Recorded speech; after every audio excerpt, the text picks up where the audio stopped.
નમસ્કાર મિત્રો, આજે હવામાન વિભાગ અને અંબાલાલ પટેલે વરસાદને લઈને એક મોટી આગાહી કરી છે અને મિત્રો હવે ગુજરાત ઉપર માવઠાની અસર પણ જોવા મળી રહી છે। તો આજના આ વિડીયોમાં આપણે માવઠા અને વરસાદના તમામ સમાચારોની વાત કરીશું, તો વિડીયોને છેલ્લે સુધી જરૂર જોતા રહેજો। મિત્રો, હવામાન નિષ્ણાત અંબાલાલ પટેલની આગાહી અનુસાર દિવાળી પછી ગુજરાત પર ફરી ચક્રવાતનો ખતરો જોવા મળી શકે છે। અંબાલાલ પટેલે ઓક્ટોબર મહિનાના અંતમાં ચક્રવાતની આગાહી કરી છે। 26 ઓક્ટોબર પછી બંગાળના ઉપસાગરમાં ભારે ચક્રવાત સર્જાશે। ચક્રવાતની અસરને પગલે હવામાનમાં મોટો પલટો આવશે। મિત્રો, 30 ઓક્ટોબર સુધીમાં માવઠું થવાની શક્યતા હવામાન વિભાગે જણાવી છે। આ ઉપરાંત મિત્રો 23 ઓક્ટોબરથી ઠંડા પવનો પણ ફૂંકાવાની શરૂઆત થઈ જશે। હવામાન વિભાગની આગાહી અનુસાર દિવાળી ઉપર માવઠાની અસર જોવા મળશે। દિવાળી પછી ચક્રવાતની શક્યતાઓ છે। આગાહીકાર અંબાલાલ પટેલની ખૂબ જ ડરામણી આગાહી સામે આવી છે।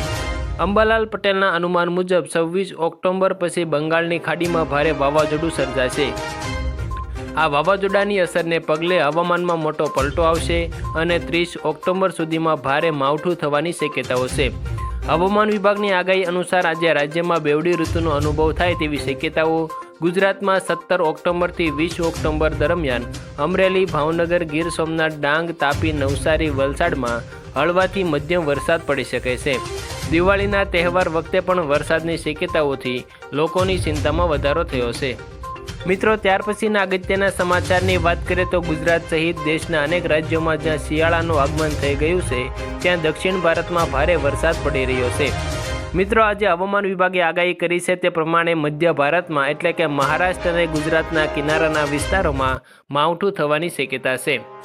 આ દરમિયાન મિત્રો ગુજરાતમાં હાલ દિવાળીના તહેવારની રોનક દેખાઈ રહી છે અને તહેવારોના દિવસોમાં વરસાદના એંધાણ દેખાઈ રહ્યા છે, પરંતુ આગામી દિવસોમાં દક્ષિણ ગુજરાત અને સૌરાષ્ટ્રના કેટલાક વિસ્તારોમાં છૂટાછવાયા વરસાદની સંભાવના છે। રાજ્યમાં દિવસ અને રાતનું તાપમાન સામાન્યથી નીચે નોંધાયું છે, એટલે કે મિત્રો રાજ્યમાં સવારમાં ઠંડી અને રાત્રિ દરમિયાન ઠંડી જોવા મળી રહી છે। મિત્રો, હવામાન વિભાગની આજની આગાહી મુજબ આગામી 7 દિવસ દરમિયાન રાજ્યના મહત્તમ તાપમાનમાં કોઈ મોટો ફેરફાર થવાની સંભાવના નથી। જોકે મિત્રો તાપમાનમાં આગામી 24 કલાક દરમિયાન થોડો ઘટાડો થાય તેવી શક્યતાઓ છે। આજના દિવસે રાજ્યનું હવામાન સંપૂર્ણપણે સૂકું રહેશે।